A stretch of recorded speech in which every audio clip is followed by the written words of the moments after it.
अस्सलाम वालेकुम students. Hope आप सब लोग ठीक होंगे कि लास्ट क्लास में हमने डेप्रिसिएशन से रिलेटेड क्वेश्चंस किए थे। उसमें हमने किया था कि एमसीक्यूज किए थे और एक क्वेश्चन भी किया था कि आपने एमसीक्यूज कैसे सॉल्व करने। बाकी मैंने आपको होमवर्क दिया था, ठीक है। आज हम एक नया टॉपिक स्टार्ट करेंगे, फाइनेंशियल स्टेटमेंट्स विद एडजस्टमेंट्स के। फाइनेंशियल स्टेटमेंट्स जो हैं वो एडजस्टमेंट्स के बाद आपने करनी है, तो उन फाइनेंशियल स्टेटमेंट्स को आपने कैसे डील करना है, ठीक है। अभी आपके पास ना, अच्छा, क्वेश्चन नंबर एमसीक्यू नंबर आप कह रही हैं कौन है मुस्कान, 26 और 29। चलिए मैं करवा देता हूँ, एक मिनट होल्ड कीजिएगा।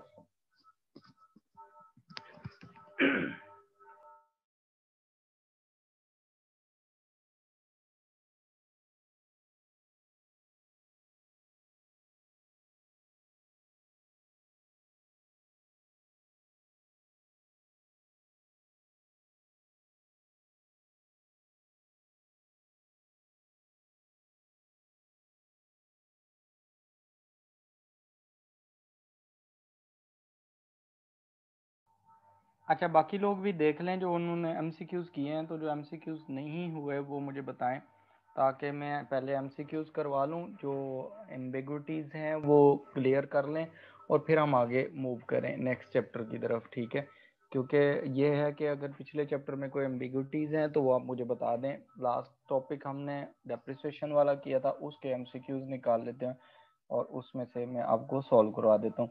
लास्ट टाइम मैंने सोल्यूशन भी शेयर किया था। कुछ लोग न्यू स्टूडेंट्स हैं जिनके साथ सोल्यूशन शेयर नहीं हुआ होगा, क्योंकि वो जो ग्रुप था उसमें बच्चे जो है ना उनकी कैपेसिटी फुल हो चुकी है। तो मैंने एक और ग्रुप क्रिएट किया जिसमें स्टूडेंट्स को मैंने ऐड किया है। उसमें से आप लोग जो है ना अपने ईमेल चेक करें, जो आपने ईमेल किया था कि वहाँ तक आपको ईमेल जो आई है उसको ज़रा चेक कर लें। मेरा जो गूगल क्लासरूम का इनविटेशन आया हुआ है उसको एक्सेप्ट करें, ताकि आपको आगे फिर जब मैं शेयर करूं तो ये सारी चीज़ें आपको मिलती रहें, लेक्चर जो मैं या नोट्स वगैरह शेयर करता हूं क्लास के। अच्छा, इसमें देखें जो हमने हमारा था लेक्चर नंबर 24, इसमें हमने किए थे एमसीक्यूज।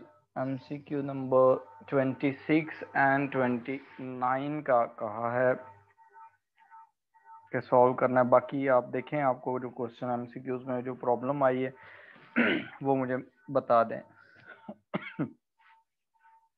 तो मैं करवा देता हूँ, ठीक है।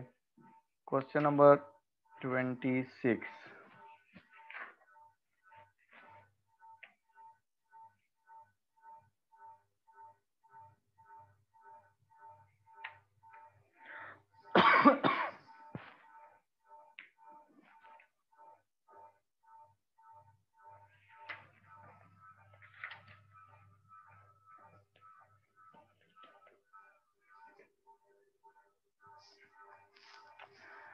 अच्छा, इसमें क्वेश्चन नंबर 26 देखें। उसने कहा company's policy to depreciate its equipment by 30% annually, ठीक है। ये डेप्रिसिएशन रेट है। डेप्रिसिएशन रेट दिया हुआ उसने, डेप्रिसिएशन रेट कितना दिया हुआ उसने कहा 30% है। By using reducing balance method, और मेथड कौन सा है? Reducing balance method. कहता है a piece of equipment which was 2 years old. एक आपने एक पीस ऑफ इक्विपमेंट का मतलब है इक्विपमेंट में से एक पार्ट उसका जो है वो सेल कर दिया है, या इक्विपमेंट डिफरेंट टाइप की आपके पास मशीनरीज हैं, इक्विपमेंट्स पड़े हैं, उनमें से एक आपने सेल किया है जिस जो 2 years ओल्ड था, उसकी लाइफ दी हुई है, जो आपने यूज कर ली है, ठीक है। Sold for 6,000 and the profit on the sale was I think so 1,690। अब देखें जो प्रॉफिट ऑन सेल दिया हुआ है क्वेश्चन नंबर 26 में वो है 1,690। What was the cost price of the equipment? आपने इक्विपमेंट की कॉस्ट प्राइस निकालनी है। अच्छा, अब देखें क्वेश्चन में एक आंसर गिवन है, दैट इज द प्रॉफिट, ठीक है। प्रॉफिट ऑन डिस्पोजल, इसका मतलब है अगर आप profit and profit of disposal का फॉर्मूला लगाएंगे तो आप ये क्वेश्चन सॉल्व कर सकते हैं। अब वो कैसे सॉल्व होगा देखें, ये मैं आपको करवा रहा हूँ, स्क्रीन पे देख लें। हमारे पास यहाँ पर है क्वेश्चन नंबर 26, प्रॉफिट और लॉस ऑन डिस्पोजल। इसका क्या फार्मूला है वो देखें। इसका फार्मूला होता है sales price minus net book value, ठीक है, sales price minus net book value. अब देखें प्रॉफिट उसने दे दिया, प्रॉफिट है 1690 का, ये पॉजिटिव वैल्यू होगी बिकॉज सेल्स प्राइस जब आपकी ज्यादा होगी नेट बुक वैल्यू से तभी आपको प्रॉफिट आएगा, ठीक है, इसलिए प्रॉफिट की वैल्यू नेगेटिव होगी। अगर लॉस होता तो ये नेगेटिव, ये वैल्यू नेगेटिव होती, ठीक है। सेल्स प्राइस उसने बता दिए 6000, तो आप नेट बुक वैल्यू निकाल सकते हैं यहाँ से। तो नेट बुक वैल्यू अगर आप निकालते हैं तो नेट बुक वैल्यू क्या होगी, हमारे पास 6000 इक्वेशन की राइट साइड पे ऐड हो रहा है, लेफ्ट साइड पे आपके जाके माइनस हो जाएगा, तो हमारे पास प्लस 1690 माइनस 6000 आ जाएगा। तो इसकी नेट बुक वैल्यू निकालने कितनी आएगी, नेट बुक वैल्यू, ठीक है, नेट बुक वैल्यू आप कैलकुलेट करें कितनी आती है। ठीक है, नेट बुक वैल्यू आपके पास कैलकुलेशन करके बताएं कितनी आती है।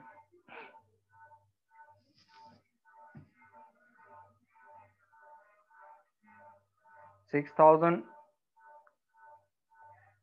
माइनस आपके पास 1690, ठीक है, 4310, ये आपकी नेट बुक वैल्यू एसेट की, ठीक हो गया।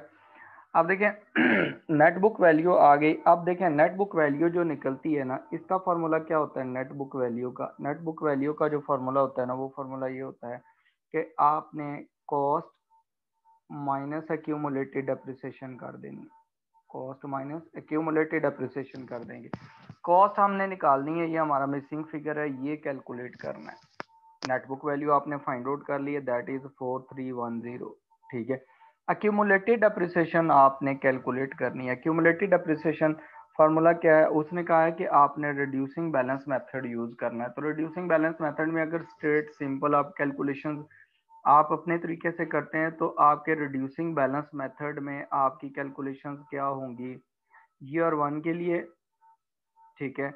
ईयर वन में देखें आपके पास जो एसेट है वो एसेट की वैल्यू है, उसने आपने उसकी डेप्रिसिएशन करनी। अच्छा इसमें एक और चीज़ ये है कि हमें कॉस्ट नहीं गिवन, तो हम इसको फिर ज़रा डिफरेंट तरीके से कैलकुलेशंस कर लेते हैं कि हमारे पास ओरिजिनल कॉस्ट जो है वो एसेट की, अगर तो आपके पास कॉस्ट होती तो निकल आती, ठीक है, अब कॉस्ट भी नहीं है, ठीक है। एक्यूमुलेटेड डेप्रिसिएशन आपने निकाल लेनी है, पहले कैसे निकलेगी, तो हम ओरिजिनल कॉस्ट की अप्रोच के थ्रू इसे लेके चलते हैं, ठीक है। ओरिजिनल कॉस्ट की अप्रोच देखें वो हमारे पास क्या है कि हमारे पास एसेट जो है वो कितनी कितनी वैल्यू का आता है जब नेट बुक वैल्यू निकालते हैं। इसकी एक और जो तरीका होता है ना वो ये भी होता है कि आपका एसेट है ना रिड्यूसिंग बैलेंस मेथड में जब हम कॉस्ट निकालते हैं तो सीधी, अब हमारे पास कॉस्ट नहीं है ना, तो हम क्या करते हैं जो एसेट होता है ना ईयर वन में और ईयर टू में हमारे पास एसेट की जो भी वैल्यू होती है, जो भी कॉस्ट होती है, ठीक है, उसका हम क्या करते हैं हर दफ़ा 70% वैल्यू ले लेते हैं, ठीक है। क्योंकि आपकी डेप्रिसिएशन कितनी है, डेप्रिसिएशन आपकी वैल्यू एसेट की 100% है, उसमें से आपने 30% हर दफ़ा माइनस कर लें तो रिमेनिंग आ गया 70%, ठीक है। तो पहले साल जो आपके पास आया है ना वो आता है, आपने डेप्रिसिएशन लेनी है पहले साल, जो पहले साल ईयर वन है उसमें आपकी डेप्रिसिएशन बनती है कॉस्ट का आप 70%, बाकी बच जाएगा 30% डेप्रिसिएशन होगी। तो ये हम इस तरह लगा रहे होते हैं, रिवर्स कर रहे होते हैं। तो ईयर टू में जब हम जाते हैं तो ईयर टू में हमारे पास जो ये वैल्यू होती है ना, ये कि पहले साल हमारे पास कॉस्ट थी उसका हमने 70% लिया था और दूसरे साल उससे अगले साल भी 70% उसका कंसीडर कर लेते हैं, तो ये हमारे पास आ जाती है। अब इसमें क्या है कि इसमें भी हमारे पास अगर आप देखें ना तो इसमें भी हमें उसने ना कॉस्ट नहीं दी हुई, तो यही हमने फाइंड आउट करनी है कि हमारी शुरू की कॉस्ट कितनी है। तो हमने हमारे पास बुक वैल्यू एक चीज़ है 100%, उसका 70% एक दफ़ा ले लें, 70% दूसरी दफ़ा ले लें, तो आपका कितना निकलता है वो ज़रा निकाल लें, कितना निकलेगा। आपकी डेप्रिसिएशन जो दो दफ़ा हुई है वो कितनी है, एक दफ़ा आपकी 70% डेप्रिसिएशन हुई है, दूसरी दफ़ा भी 70% हुई है, इसको मल्टीप्लाई करें तो ये कितने परसेंट बनती है, 70 इंटू 70%। ये हमारे पास 0.7 मल्टीप्लाई बाय 0.7, 70% को मैंने 0.7 कंसीडर किया कि वो डेसिमल में, उसको डिवाइड कर दिया 100 से, तो ये हमारे पास आते हैं 49%। आपने एसेट डेप्रिशिएट किया हुआ 2 साल में, अब वो आपका रह गया कितना, 49%। ठीक है। आपके पास जो एसेट है ना वो सेल हुआ है कितने का, 6000 का, ये हमने ऊपर भी लिखा हुआ सेल हुआ है। अच्छा, वो जो सेल किया आपने, उसमें से आपका जो प्रॉफिट है, प्रॉफिट की वैल्यू है, ये हमने आई थिंक सो वैल्यू, ये जो वैल्यू ऊपर लिखी है, इसको मैं करेक्ट कर लेता हूँ, ये करेक्ट कर लें, ये मेरे ख्याल में हमारे पास ना 15 है, 1590, हाँ 1590 वैल्यू है। ठीक है, तो हमारे पास ये पॉजिटिव 1590 आएगी, ये हमारे पास 1690 नहीं है, वो अंडर लिखा हुआ था तो मुझे सही क्लियर नज़र नहीं आया, तो 1590 है। ठीक है। अच्छा, आप देखें इसकी वैल्यू कितनी आ जाती है हमारे पास, ये 53 हो जाएगी, 53 ये निकालें कितने आते हैं, 1590, 6000 माइनस 1590 कितनी वैल्यू आती है, 6000 माइनस 1590। ठीक है, तो ये आपकी आ जाती है 4410, ये आपकी नेट बुक वैल्यू है। ठीक है, अब नेट बुक वैल्यू है वो आपकी जो अभी ये वैल्यू है ये 49% है। ये आपके पास ये जो नेट बुक वैल्यू 2 साल बाद रह जाती है, नेट बुक वैल्यू परसेंटेज में नेट बुक वैल्यू ये है, ये नीचे, और जो एब्सोल्यूट वैल्यू है डॉलर्स में वो ऊपर गिवन है। तो आपने किसी चीज़ को 100% पे ट्रांसफ़र करना हो तो वो क्या करते हैं कि आपके पास जो नेट बुक वैल्यू है वो है 4410, ये अभी है 49%, इसको आपने 100% पे ट्रांसफ़र करना है। तो 100% पे जब ट्रांसफ़र करेंगे तो क्या करेंगे, इसको डिवाइड कर देंगे, 4410 डिवाइडेड बाय 49 मल्टीप्लाई बाय 100, तो निकालने वैल्यू कितनी आती है, उसको ग्रॉस अप कर लेना। अब इसमें मसला ये था कि ओरिजिनल कॉस्ट नहीं गिवन थी, आपके पास डेप्रिसिएशन रेट भी गिवन था, तो आपने क्या करना है, इसको नेट बुक वैल्यू निकाल लेनी है। अब यहाँ से हम कॉस्ट पे इसलिए नहीं जा सकते कि हमारे पास ना क्यूमुलेटिव डेप्रिसिएशन भी नहीं है, ये भी मिसिंग फिगर आ गया हमारे पास, और दूसरी साइड पे हमारे पास जो है वो नेट बुक वैल्यू भी, हमारे पास जो नेट बुक वैल्यू निकालनी, कॉस्ट ऑफ क्यूमुलेटिव, दो मिसिंग फिगर हैं। जब दो मिसिंग फिगर होते हैं तो उस टाइम क्वेश्चन सॉल्व नहीं किया जा सकता, उसके लिए फिर हम अलग अप्रोच लगाते हैं। ये अप्रोच ये होती है कि आपके पास एसेट जो जितनी उसकी कॉस्ट होती है उसका 70%, और दूसरी दफ़ा जो आप 70 कैसे निकाला है कि आपकी एसेट की ओरिजिनल जो वैल्यू 100% है और हर दफ़ा 30% कम हो जाती है, तो वो आपका 70% रह जाता है। तो पहली दफ़ा आपने कॉस्ट को मल्टीप्लाई किया 70% से, तो आपके एसेट की वैल्यू आ गई। दूसरी दफ़ा आपने क्या किया, दोबारा उसको 2 दफ़ा उससे मल्टीप्लाई किया, ये पहली दफ़ा पहले साल की जो वैल्यू है उसको दूसरे साल फिर 70% ले लेना है, तो आपके पास क्या आ जाएगी, net book value. Net book value उसने बताया कि एसेट की नेट बुक वैल्यू परसेंटेज में आती है 49। वो कैसे निकाला है कि हमने 70% मल्टीप्लाई बाय 70% की है। ठीक है, 70% का 70% लेंगे 49% होगा, और उसी को हमने ग्रॉस अप कर लिया कि आपकी नेट बुक वैल्यू भी वैल्यू गिवन हमने कैलकुलेट कर ली थी, और परसेंटेज में भी नेट बुक वैल्यू ही हमने कैलकुलेट की हुई है। ठीक है, तो इन दोनों को हमने ग्रॉस अप किया तो आपके पास कॉस्ट आ जाएगी। निकालें कॉस्ट कितनी आती है, कैलकुलेशन करें।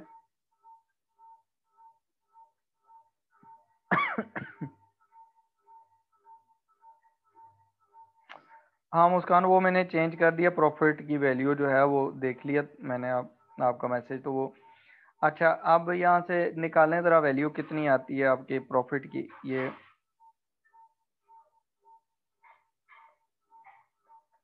9000 आपकी वैल्यू है। देखें यही है, कैलकुलेशंस कर लें, चेक कर लें वैल्यू इसकी 9000 ही आती है। ये ओरिजिनल कॉस्ट है आपके एसेट की। और आपने कहा है क्वेश्चन नंबर 29, क्वेश्चन नंबर 29 देख लेते हैं। उसमें देखें उसने कहा है कि हमारे पास ना a sole trader owns a vehicle of 4000 for his own use and vehicle value 2500 for business use। दो व्हीकल्स हैं उसके पास। कहता है on 1 April 2012 he sold the business vehicle। On the same day he bought a new vehicle for 8000 for his own use and transferred his old vehicle to the business। What is the change in the value of vehicles in the business account? ठीक है। Business के account में value of vehicle में क्या change आया होगा। देखें आपने यहाँ पर देखना है कि आपने जो सिनेरियो है उसको समझ लें। उसने कहा है कि चेंज कितना आया in the value of vehicles in the business account. ठीक है, पहले नंबर पर देखें आपके पास जो वैल्यू आपने जो ट्रांसफ़र की है वो एसेट की वो कितनी है, जो एसेट आपने ट्रांसफ़र की है। ठीक है, और उसके बाद आपने देखना है कि आपके पास जो सेल किया है वो कितना है, तो इंक्रीज इन वैल्यू कितना आ जाएगा वो आपका निकल आएगा। ठीक है, अब देखें जो वैल्यू आपने सेल की है उसने कहा ये उसने ट्रांसफर की है, जो पर्सनल अपनी व्हीकल ट्रांसफर की है बिजनेस में, और ये उसने सेल की है, दो की है, दो चीजें हुई हैं। ठीक है, अब जो बिजनेस में व्हीकल आई है वो हुआ इंक्रीज, और जो बिजनेस से व्हीकल गई है वो हुआ डिक्रीज। ये इंक्रीज होगी वैल्यू आपके बिजनेस में। जो 8000 है ना वो पर्सनल है, उसको आपने कंसीडर नहीं करना। जो न्यू व्हीकल है वो उसने पर्सनल यूज के लिए, ऑन यूज के लिए लिया, वो उसकी अपनी है। हम अकाउंट्स बनाते हैं सिर्फ बिजनेस के, तो हम बिजनेस में देखेंगे इंक्रीज कितने का आया और डिक्रीज कितने का आया। ठीक है, आप इन दो का डिफरेंस ले लें तो आपको वैल्यू पता चल जाएगा। इंक्रीज आया है 4000 का, एसेट की वैल्यू में इंक्रीज आया 4000 का, और जो एसेट आपने सेल किया है उसके वजह से डिक्रीज हो गया आपके कितने का, 2500 का एसेट डिक्रीज हुआ है। तो नेट कितना इफेक्ट हुआ है, नेट इफेक्ट हुआ है 1500 का। ये नेट इंक्रीज है या चेंज उसे कह सकते हैं। ठीक है, आपकी वैल्यू में स्टार्ट में कि आपने एसेट कितने का रिसीव किया वो आपने देखना, और आपने कितनी कॉस्ट का एसेट दे दिया है, और जो डिफरेंस होगा that will be treated as increase और डिक्रीज। ठीक है, तो हमारे पास उसने कहा है चेंज आप बताएं, तो 1500 का चेंज आ रहा है। 1500 का चेंज हमारे पास ऑप्शन ए बनती है इसकी। ठीक है, क्लियर है यहाँ तक। आप देखें इसमें कोई और क्वेश्चन।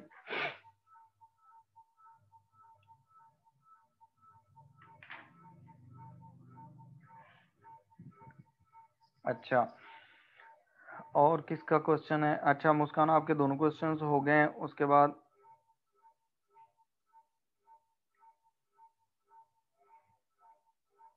सिद्रा, ये आप मुझे अपना क्वेश्चन भेज दें, व्हाट्सएप कर दें, फिर मैं देख लेता हूँ उसमें क्या मसला आ रहा है। अच्छा नाइला रजाक, आपका क्वेश्चन 41 और 42। चलें जी, क्वेश्चन नंबर 41 एंड 42।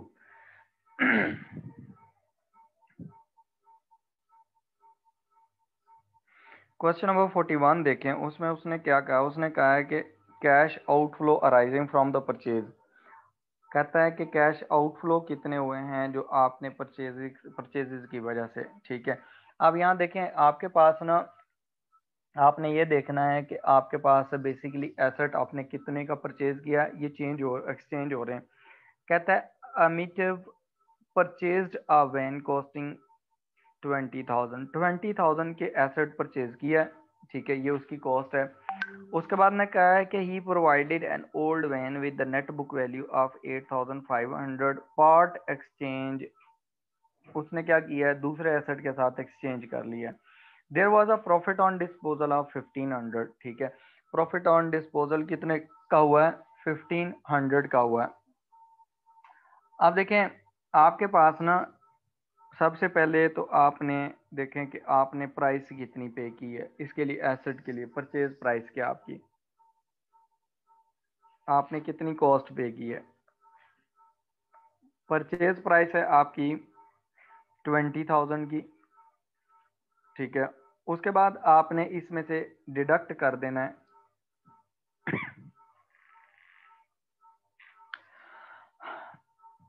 आपने इसमें से जो डिडक्ट करना है ट्रेड इन वैल्यू करना है। ट्रेड इन वैल्यू के आपने कितने का एक्सचेंज किया। आप देखें आपके पास जो एसेट आपने एक्सचेंज किया है ना वो है 8,000 उसकी कॉस्ट है और 1,500 का प्रॉफिट अर्न किया। इसका मतलब है जो उसकी वैल्यू हुई है ना वो कितनी हो गई है 8,000 प्लस 1,500, तो ये उसके 9,500 उसकी वैल्यू हुई होनी है। कितनी 9,500। जो डिफरेंस आएगा वो कितने का आएगा 10,500 का। तो 10,500 का ये जो है ये आपके पास ना कैश आउटफ्लो हुआ है, ठीक है। ये क्या हुआ है कैश आउटफ्लो कि उसने इतनी कैश दी है। जो एसेट दिया उसकी नेट बुक वैल्यू 8,000 थी और प्रॉफिट भी उसने जनरेट कर लिया, ठीक है। प्रॉफिट भी उसने क्या किया जनरेट किया है। कितने का प्रॉफिट जनरेट किया उसने 1,500 का, ठीक है।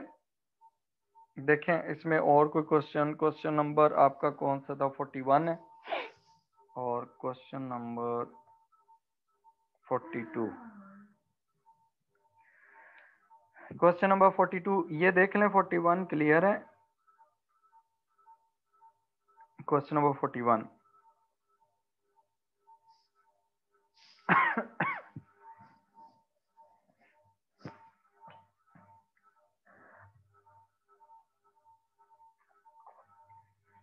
ये जो है ना बेसिकली ये आपने 9,500 ये सेल्स प्राइस थी आपने जो एसेट सेल किया है, ठीक है। आपने 20,000 का एसेट लिया और उसके अगेंस्ट आपने जो अपना एसेट सेल किया ना उसकी सेल्स प्राइस थी कितने की 9,500 डिसाइड की थी कि हम 9,500 एडजस्ट करेंगे। तो रिमेनिंग आपके पास जो आपने कैश दिया है वो आपने ये कैश दिया है, ठीक है। और ये वाली जो है ना ये आपकी एडजस्टमेंट हुई है।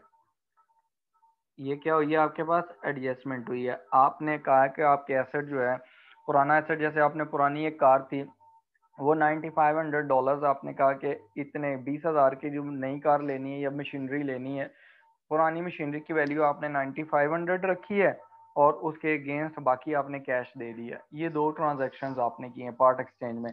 तो इस सूरत में आपने देखना है कि नेट बुक वैल्यू एसेट की क्या है, ठीक है। जैसे ये मैंने लिखा हुआ है नेट बुक वैल्यू प्लस आपने ये देखना है कि आपने को उस पर प्रॉफिट हुआ है या लॉस। अगर प्रॉफिट हुआ है तो ऐड हो जाएगा, अगर लॉस हुआ है तो माइनस हो जाएगा। अगर तो लॉस होता ना तो 8,000 माइनस 1,500 होता तो आपके जो एसेट की वैल्यू थी वो 6,500 हो जाती, ठीक है, जो एडजस्टमेंट हुई है। उसके बाद देखें क्वेश्चन नंबर 42।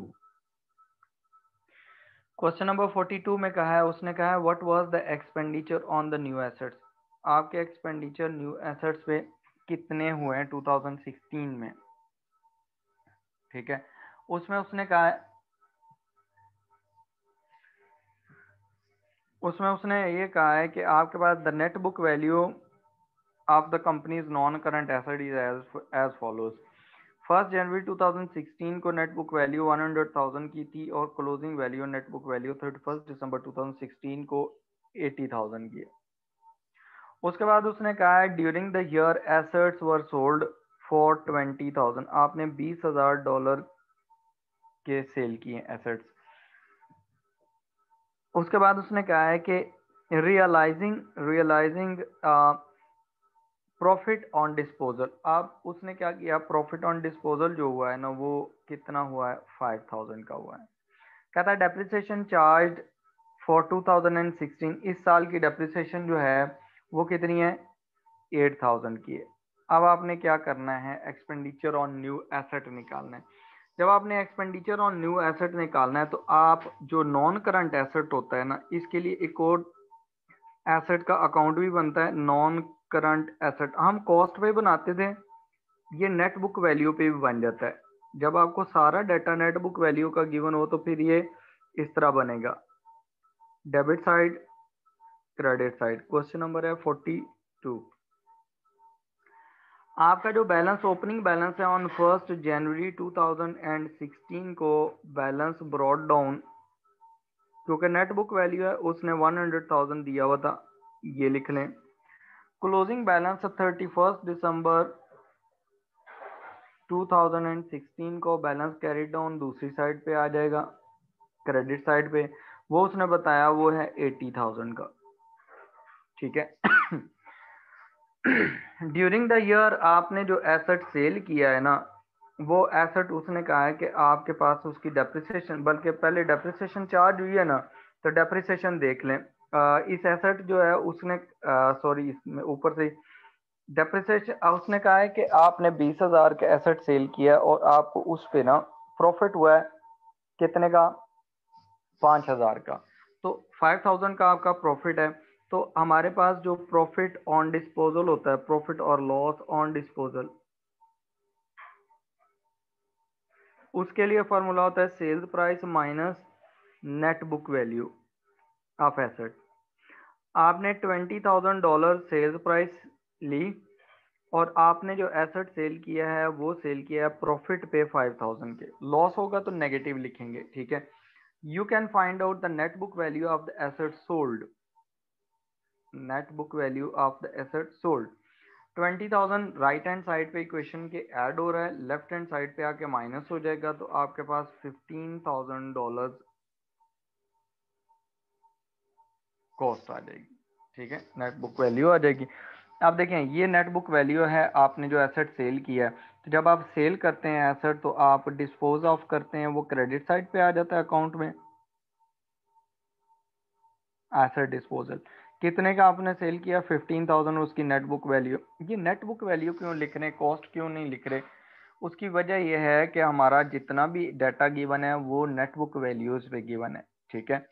अब देखें उसके अलावा उसने आपको कहा है कि आपने डेप्रिसिएशन इस साल की कितनी है, तो डेप्रिसिएशन इस साल की जब चार्ज करेंगे तो वो डेप्रिसिएशन से आपके यहाँ पर क्रेडिट साइड पे आ जाएगी, क्योंकि डेप्रिसिएशन अगर हम प्रोविजन फॉर डेप्रिसिएशन कर रहे होते, एसेट को कॉस्ट पे रिकॉर्ड कर रहे होते, तो हम प्रोविजन का अकाउंट बनाते, वहां चले जाती है डेप्रिसिएशन, क्योंकि नेट बुक वैल्यू है। तो जब भी डेप्रिसिएशन होगी वो हमारे पास इसके नेट बुक, ये जो हमारे नॉन करंट एसेट के नेट बुक वैल्यू पे होता है एसेट, उसकी क्रेडिट साइड पे आ जाएगी, ठीक है। अब देखें हम इसके अकाउंट को क्लोज कर देंगे। अब 80,000 हमारे पास क्रेडिट साइड पे टोटल कर लें, 80,000 प्लस 15,000 प्लस 8,000, तो टोटल कितना हो गया ये हमारे पास, ये टोटल हमारे पास आ जाता है 103,000 का, 103,000। डेबिट साइड पे देखें हमारे पास कितनी वैल्यू है, डेबिट साइड पे हमारे पास वैल्यू है 3,000। इसका मतलब है कि डिफरेंस आ रहा है, बैलेंसिंग फिगर आ रहा है 300 का। जो 3,000 का है ये आपने क्या किया है, एडिशन हुआ है, ये न्यू एसेट आपने परचेज किया है, ठीक हो गया। ये ड्यूरिंग द ईयर आपने परचेज किया है, तो आपका जो आंसर बनेगा वो बनेगा 3,000 के, आपने कितना एडिशन हुआ है वो कितने का, 3,000 का। A option is the correct option है। अच्छा जी, और किसका क्वेश्चन है, नाइला आपका क्वेश्चन हो गया, समझ आ गई आपको। Sidra 28 and 34, question number 28 and 34, Sidra आपने कहा है question number 28 first.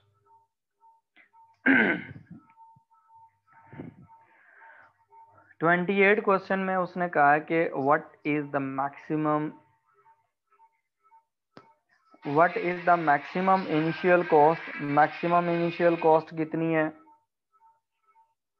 Of the machine that would be recognised as an asset of the company, जो कंपनी के एसेट के तौर पर रिकॉग्नाइज करी की जाएगी, ठीक है। ये क्वेश्चन जो है, इस तरह का क्वेश्चन आपको एमसीक्यूज के अलावा आपके पास उसमें भी आएगा, जो लॉन्ग क्वेश्चंस हैं उसमें भी आ जाता है कि कौन कौन सी कॉस्ट शामिल करनी है, ठीक है। अब देखें क्वेश्चन नंबर 28, उसमें हमारे पास जो चीजें हैं ना वो कौन कौन से चीजें आ जाएंगी। पहले नंबर पर तो परचेज प्राइस है, ये तो आएगी आएगी।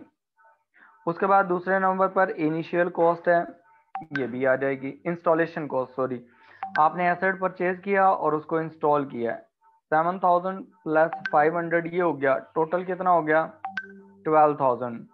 ठीक है, उसके बाद आपके पास जो आता है ना,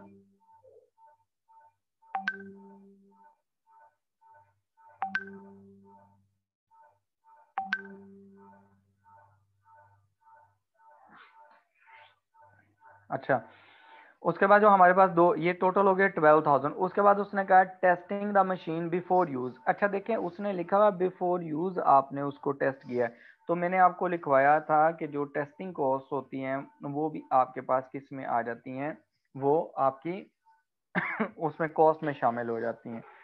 उसके बाद उसने कहा कि आपके पास मैन्युफैक्चरर्स लिस्ट प्राइस, और लिस्ट प्राइस मैन्युफैक्चरर की है, आपका उससे कोई कंसर्न नहीं है। ठीक है, आपने एसेट कितने का परचेज किया है, 7,000 का। उसने कहा है कि advertising new products to be made by the machine, ये एडवर्टाइजिंग एक्सपेंस जो है ये भी कैपिटलाइज नहीं होता, क्योंकि आपने एडवर्टीजमेंट दी, आपने कमर्शियल वगैरह देखे होंगे, 5-6 महीने, कुछ महीना भी नहीं चलते और चेंज हो जाते हैं। उसका पर्पस ये होता है कि आपने जो प्रोडक्ट बना लिए उसको आपने सेल करना है। ठीक है, तो आपकी जो टेस्टिंग कॉस्ट तक है, ये तीन कॉस्ट जो हैं ये आपकी आ जाती हैं कैपिटल कॉस्ट, कैपिटल एक्सपेंडिचर्स हैं ये तीन।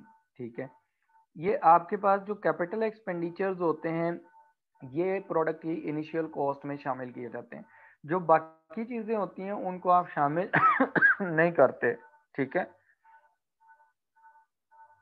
क्लियर है यहाँ तक? और क्वेश्चन 28 के बाद आपका क्वेश्चन था क्वेश्चन नंबर 34। ठीक है, क्वेश्चन नंबर 34 देखते हैं, 34 क्वेश्चन में क्या है। उसमें देखें, उसने कहा क्वेश्चन नंबर 34 में a trader prepare the disposal account on which side do the cost of the asset and sale proceeds appear। ठीक है, उसने दो चीजें पूछी हैं। डिस्पोजल अकाउंट में कॉस्ट डेबिट साइड पे जाती है, इसका मतलब है सी और डी ऑप्शंस में से एक ऑप्शन करेक्ट होगी, ऑप्शन ए और ऑप्शन बी इनकरेक्ट होगी पहले ही, क्योंकि आपने जब डिस्पोजल अकाउंट बनाते हैं, ठीक है, उसमें क्या करते हैं हम, कॉस्ट एसेट की हम इस साइड पे ट्रांसफर कर देते हैं, और जो सेल्स प्राइस होती है वो हम यहाँ पर क्रेडिट साइड पे ट्रांसफर करते हैं, और एक्यूमुलेटेड डेप्रिसिएशन भी एसेट की हम क्रेडिट साइड पे ही ट्रांसफर करते हैं। तो उसने पूछा है सेल प्रोसीड्स का पूछा है, तो सेल्स प्रोसीड्स क्रेडिट होती हैं, क्रेडिट साइड पे जाती हैं, और कॉस्ट डेबिट साइड पे जाती है। तो ऑप्शन कौन सी करेक्ट होगी, option C will be the correct option. ठीक है, कौन सी ऑप्शन करेक्ट है, ऑप्शन सी। जी, और क्वेश्चन?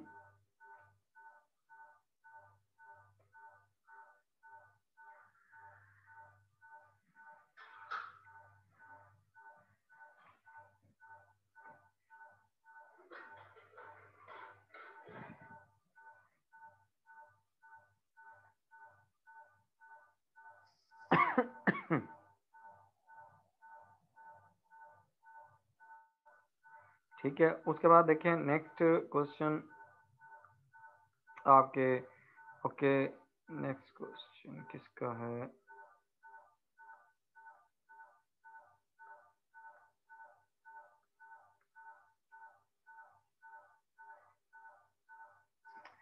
ट्रेड इन वैल्यू जो होते हैं ना मुस्कान, ट्रेड इन वैल्यू का मतलब होता है कि आपने जो एसेट दिया है और जो एसेट नया लिया उसके अगेंस्ट जो पुराना एसेट दिया उसकी वैल्यू कितनी आपने एडजस्ट की है। ठीक है, that is called trade in value. ठीक है, एडजस्टेड एडजस्टेड प्राइस होती है, वो मैंने उसमें अभी करवा दिया आपको ना।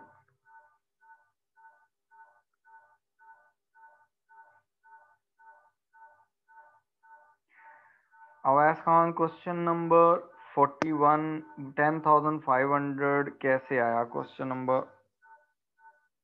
41, एक मिनट में आपको बताता हूँ।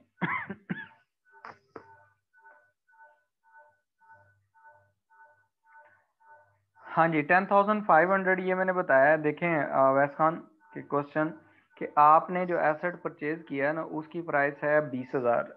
ठीक है, और जो एसेट आपने क्या किया है उसके अगेंस्ट सेल किया उसकी ट्रेड इन वैल्यू होती है। मतलब आप जैसे पार्ट एक्सचेंज कर लेते हैं, पुराना एसेट दिया नया ले लिया, तो जब आप नया लेंगे तो पुराने एसेट की एक वैल्यू तो आप निकालेंगे ना। अब वो वैल्यू जो है क्वेश्चन में नहीं गिवन, उसकी जगह उसने दी है नेटबुक वैल्यू, ठीक है, और प्लस उसने प्रॉफिट दिया हुआ है, ये दोनों ऐड हो जाते हैं, ठीक है। अब देखें ये क्यों होते हैं, इसको भी समझ लें कि हमने ये ऐसे क्यों किया है, प्राइस ऐसे क्यों निकाली है। उसमें देखें हमारे पास जो आपके पास हमने कहा था कि प्रॉफिट और लॉस ऑन डिस्पोजल होता है ना, उसके लिए जो फार्मूला होता है, फार्मूला क्या होता है, फार्मूला ये होता है कि आपके एसेट की सेल प्राइस कितनी है माइनस उसकी नेट बुक वैल्यू कितनी है। जब एसेट एक्सचेंज होता है ना, तो जो सेल्स प्राइस होती है ना, ये पार्ट एक्सचेंज वैल्यू होती है। ये क्या होता है, पार्ट एक्सचेंज वैल्यू होती है कि आपने जो एसेट दिया है वो कितने का दिया। अब हमने ये इसमें फाइंड आउट करनी थी, वो मैंने डायरेक्टली नीचे कर दिया है। आपके पास देखें उसने कहा कि आपका जो प्रॉफिट है वो आया है 1500 का आता है, जबकि सेल्स प्राइस आपको नहीं पता कितनी है, नेट बुक वैल्यू आपको एसेट की उसने क्वेश्चन में दी हुई 8000।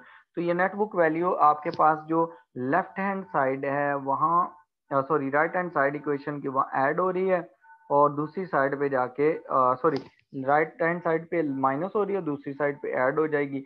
तो 1500 प्लस 8000 विल बिकम 9500। तो आपने जो एसेट एडजस्ट किया उसकी वैल्यू 9500 ली है, जो मैंने ये यहाँ माइनस कर दिया, ठीक है। और फिर आपने क्या किया, उसने पूछा कि बताएं आपको कैश आउटफ्लो कितने, मतलब कैश पेमेंट आपने कितनी की है। 20,000 का मशीन प्लांट जो भी आपने एसेट ले लिया और न्यू लिया, और पुराना जो उसके अगेंस्ट दिया है वो 9500 का दिया, एडजस्ट किया, और बाकी आपके के पास क्या आ गया, बाकी आपने कैश में पेमेंट करनी है। ठीक है, क्लियर है।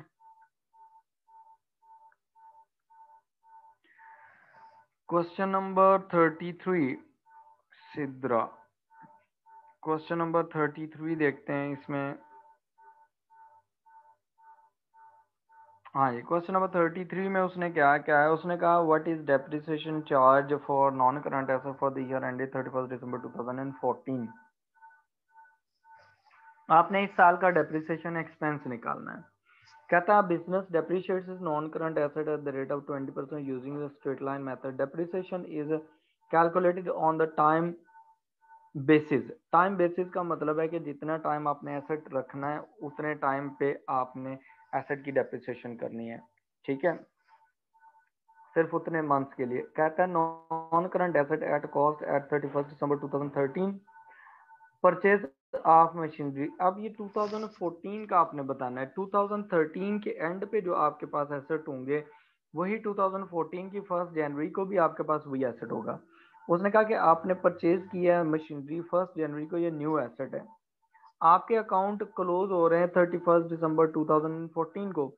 इसका मतलब है ये जो न्यू मशीन है इस पे आप फुल ईयर की डेप्रिसिएशन चार्ज करेंगे, इस पे डेप्रिसिएशन क्या नहीं है, फुल ईयर। उसके बाद उसने कहा डिस्पोजल ऑफ द मशीन या 30 सितंबर 2014, 1 जनवरी से 30 सितंबर तक आपके 9 मंथ्स बनते हैं, 9 मंथ डेप्रिसिएशन चार्ज करेंगे आप, ठीक है। उसके बाद उसने कहा non current asset at cost at 31 दिसंबर 2014 वो उसने दे दिए, ठीक है। अब आपको वो कह रहा है कि आप क्या कैलकुलेशंस करें इसकी, कि इसके में कितनी डेप्रिसिएशन चार्ज आएगा, ठीक है। तो जितने जितने मंथ आपने एसेट होल्ड किया उतने उतने मंथ की डेप्रिसिएशन आप निकाल लेंगे, ठीक है। अब ये कैसे कैलकुलेशंस करेंगे, हमने इसकी कैलकुलेशंस उसमें पहले भी की हुई है। चलें हम क्वेश्चंस कर लेते हैं क्वेश्चन की। हमारे पास जो एसेट था टोटल स्टार्ट में था 2 लाख का, उसमें से जो एसेट हमने सेल कर दिया वो है 40,000 का, ये वाला 40,000 का एसेट। तो इसका मतलब है कि रिमेनिंग एसेट पूरा साल यूज हो गया। हमारे पास 2 लाख का एसेट स्टार्ट में था, उसमें से 40,000 का हमने सेल कर दिया। रिमेनिंग हमारे पास जो एसेट बच गया है वो आपके पास ये आपकी वैल्यू एट स्टार्ट है, और उसमें से आपने डिस्पोजल माइनस कर दिए कि आपने कितने का सेल कर दिया, उसमें से आपने माइनस कर लिया, ठीक है। आपके पास जो एसेट बच गया 160,000 का कंप्लीट ईयर यूज हुआ है, उस पर डेप्रिसिएशन है स्ट्रेट लाइन मेथड से 20%। ठीक है, तो 20% आप इसकी डेप्रिसिएशन चार्ज कर लेंगे। ये निकला गया एक।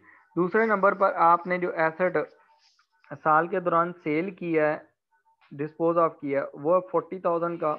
तो 40,000 का जो एसेट है वो उसकी जो वैल्यू है 40,000 की एसेट की, वो आपने यूज किया 9 मंथ, जो मैंने इधर भी लिखा हुआ है।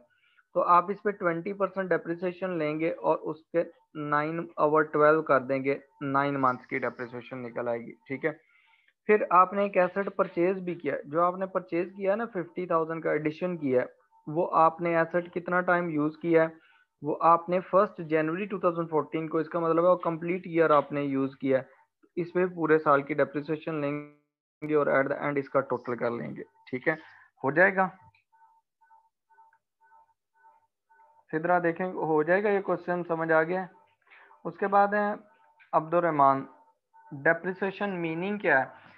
डेप्रिसिएशन का मीनिंग होता है, ये मैंने आपको लिखवाया था, it is an allocation of cost of non value, cost of non current asset over its useful life. ठीक है, ये मैंने बताया था पहले दिन जब डेप्रिसिएशन पढ़ाई थी। What is depreciation? Depreciation is allocation of cost of non current asset over its useful life.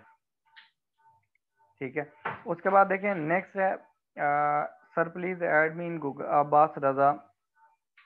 अच्छा अब्बास, मैंने आपको न्यू क्लास में ऐड किया है मेरे ख्याल में, तो आप वहाँ से ना, आपको ईमेल आई होगी, आप ज़रा देखें उसका, अपनी गूगल क्लासरूम चेक करें, उधर ईमेल आई हो, मेरी गूगल क्लासरूम से ईमेल आई होगी, वो चेक करें।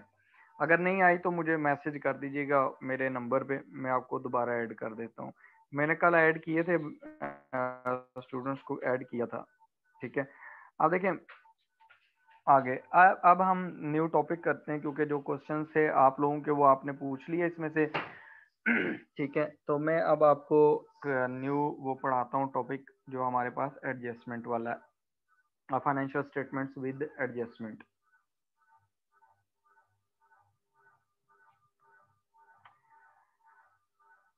ये हमारे पास लेक्चर नंबर 25। तो इसमें देखें, जो पहले सबसे पहला क्वेश्चन है ना 14.1, ये एडजस्टमेंट अकाउंट से रिलेटेड है। उसने आपको कहा है रिक्वायरमेंट, देखें पहले रिक्वायरमेंट रीड करने, कहता है prepare the following ledger accounts for the year ended 31 December 2009। Year and के कौन सा है ये याद रखना है, 31 दिसंबर 2009।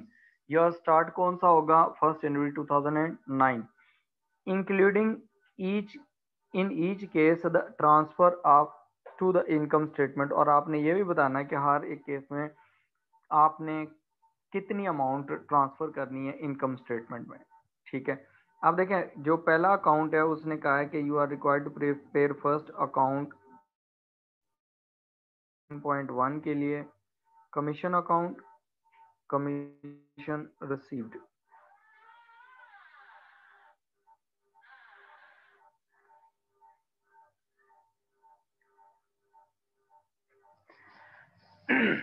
जो कमीशन रिसीव के बाद दूसरे नंबर पर उसने कहा है कि आपने अकाउंट बनाना है हीटिंग एंड लाइटिंग का।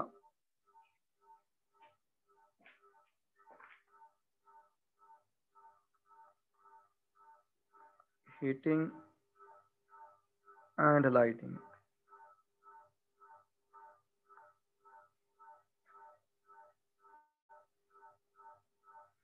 और थर्ड नंबर पे उसने कहा है कि आपने सी में इंश्योरेंस अकाउंट बनाना है।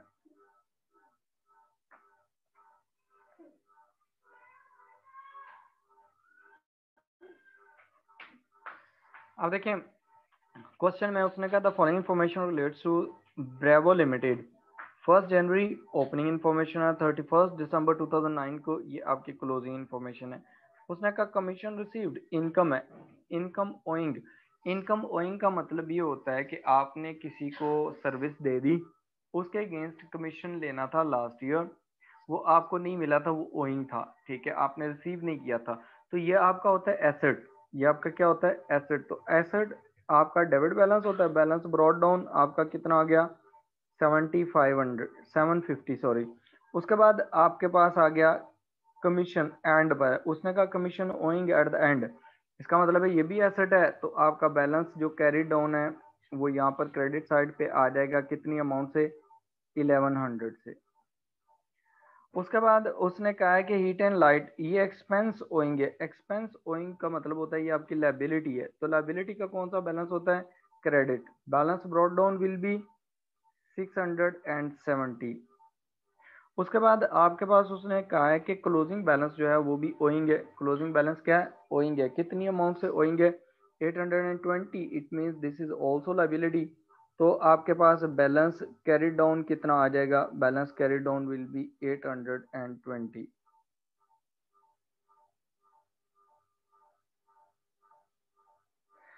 उसके बाद उसने कहा है कि आपके पास इंश्योरेंस जो है वो प्रीपेड है, स्टार्ट में प्रीपेड इंश्योरेंस का मतलब होता है दिस इज योर एसेट, और एसेट का बैलेंस हमेशा डेबिट होता है, तो बैलेंस ब्रॉट डाउन हमारे पास होगा डेबिट, कितने से, 1100 से। आपने एडवांस में पेमेंट कर दी थी किसी एक्सपेंस की, ठीक है, जो इंश्योरेंस है वो एडवांस दी थी, तो वो आपका ओपनिंग एसेट है।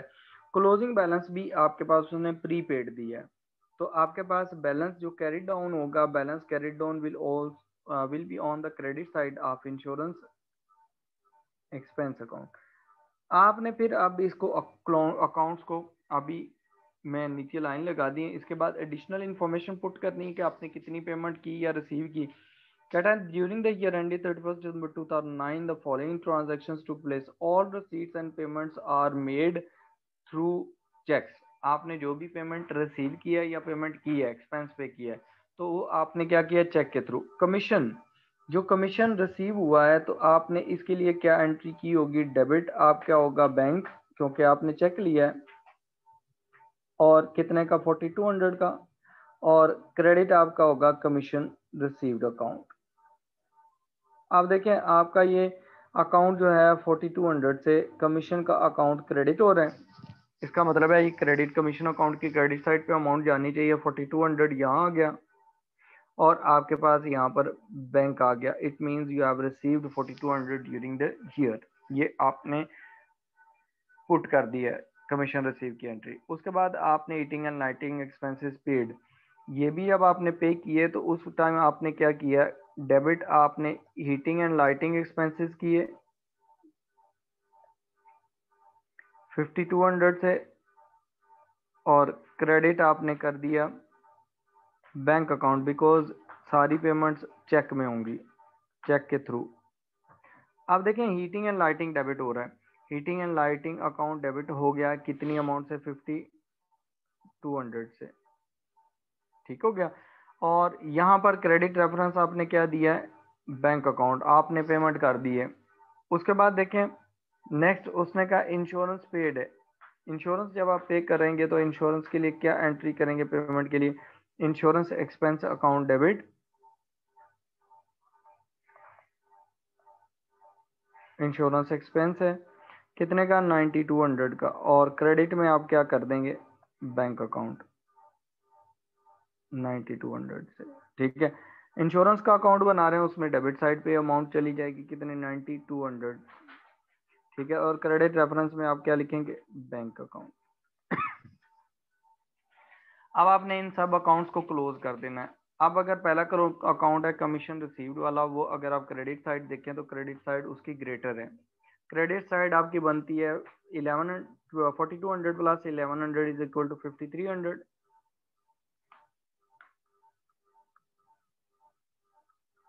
ये अब आपके 5300 इधर आ गया।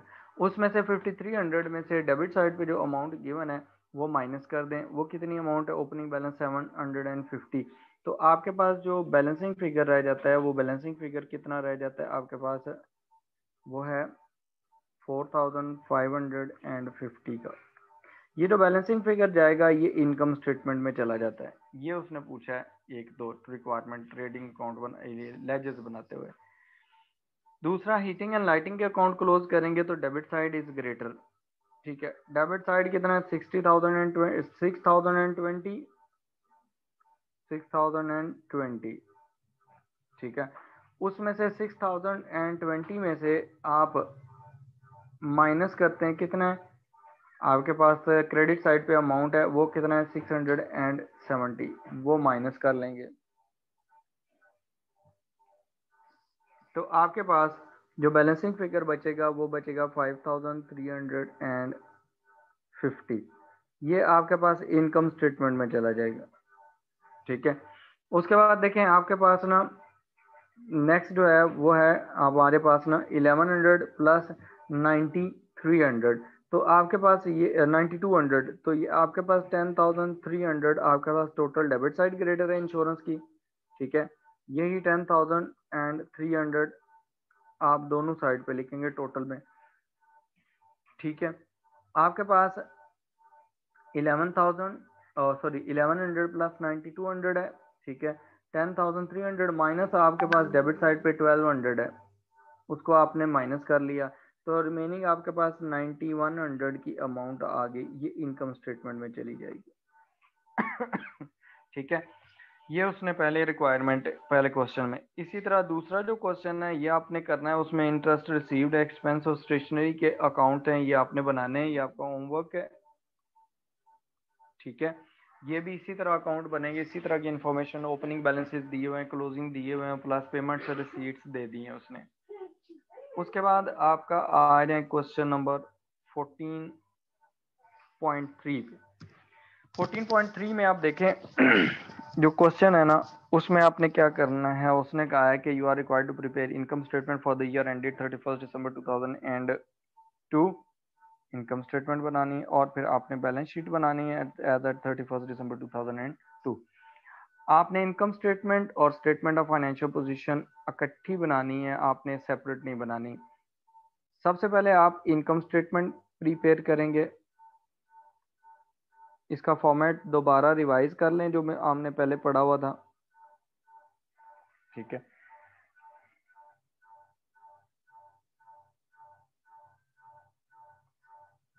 इनकम स्टेटमेंट,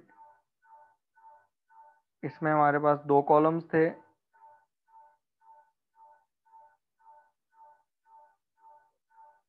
ठीक है, डेबिट क्रेडिट कॉलम नहीं होंगे, सिर्फ अमाउंट के कॉलम में। तो उसमें सबसे पहले हमारे पास आते थे फिगर नेट सेल्स का। नेट सेल्स हम कैसे निकालते थे, सेल्स माइनस सेल्स रिटर्न। ठीक है, एक मिनट होल्ड कीजिएगा। आप फॉर्मेट ड्रॉ कर लें अपने दो पेजेस पे ना, अलग अलग से फॉर्मेट ड्रॉ कर लें, एक पेज पे इनकम स्टेटमेंट का, एक पेज पे स्टेटमेंट ऑफ फाइनेंशियल पोजीशन का, सेपरेट ड्रॉ कर लें।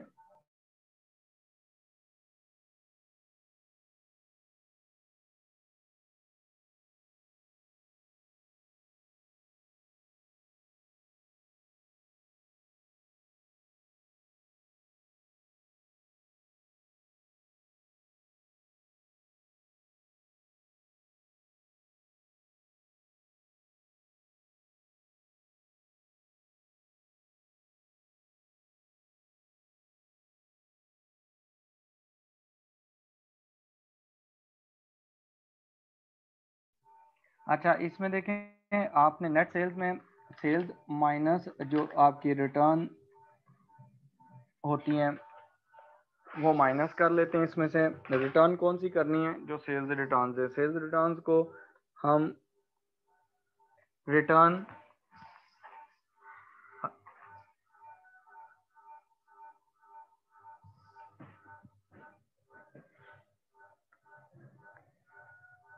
रिटर्न इनवर्ड्स भी कहते हैं। ठीक है, ये आपने माइनस कर लेते हैं हम इसमें से, फिर हम इसमें से लेस करते हैं कॉस्ट ऑफ सेल्स। जो कॉस्ट ऑफ सेल्स है वो हमारे पास क्या है, कॉस्ट ऑफ सेल्स जब हम माइनस करेंगे हमारे पास ओपनिंग स्टॉक कितना है प्लस परचेजेस कितनी की हैं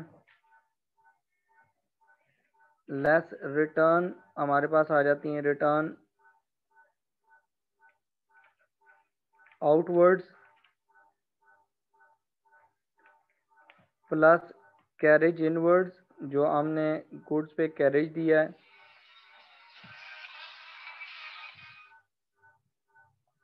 कैरेज इनवर्ड्स। ठीक है, और माइनस क्लोजिंग स्टॉक। ठीक है, और हम ये वैल्यूज़ इंटरनल कॉलम में लिख के एक्सटर्नल कॉलम में उसका टोटल शिफ्ट करते हैं और हम फाइंड आउट कर लेते हैं कि हमारे पास ग्रॉस प्रॉफिट कितना है।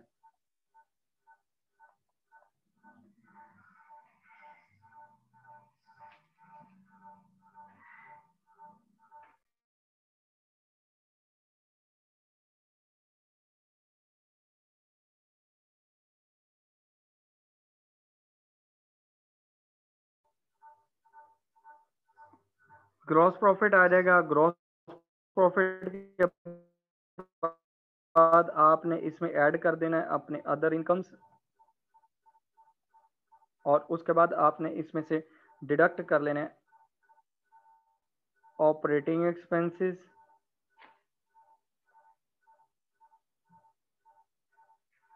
ठीक है, और उसके बाद ऑपरेटिंग एक्सपेंसेस के बाद आपने जगह छोड़ देनी है ताकि आपके लिए वो इजी हो जाए वैल्यूज लिखना। फिर दूसरे नंबर पर है आपके पास ना statement of financial position. Statement of financial position जो है उसमें आपने क्या करना है, उसमें भी ऐसे ही आपने दो कॉलम बना लेने। आपके पास कॉलम होगा, ये डेबिट और क्रेडिट के कॉलम्स नहीं है बल्कि जो वैल्यूज लिखनी है उनके कॉलम्स है। ठीक है, इसमें सबसे पहले आप ऊपर लिखेंगे नॉन करंट एसेट्स आपके कौन से हैं। आपने इस तरह एब्रीविएशन ही यूज करनी, टोटल लिखना है। फिर आपने नॉन करंट एसेट्स नॉर्मली दो या तीन ही होते हैं, तो फिर आपने इसके नीचे ना तीन लाइंस छोड़ के ना करंट एसेट्स लिख लेने। करंट एसेट्स आपके पास थोड़े ज़्यादा होते हैं, 5-6 लाइंस आप छोड़ दें। उसके बाद आप लिख लें आपके जो करंट लायबिलिटीज़ हैं। फिर इसके नीचे 4-5 लाइंस छोड़ के आपने नॉन करंट लायबिलिटीज़ लिख लें, और फिर आप इसके नीचे इक्विटी का पोर्शन बना लें।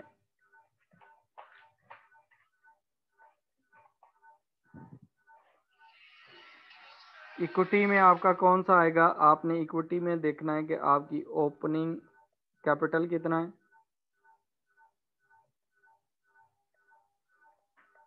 प्लस आपका नेट प्रॉफिट कितना है आएगा, वो इसमें ऐड हो जाएगा। अगर लॉस होगा तो माइनस कर देंगे, माइनस ड्राइंग्स, ये आपने लिख लेना है।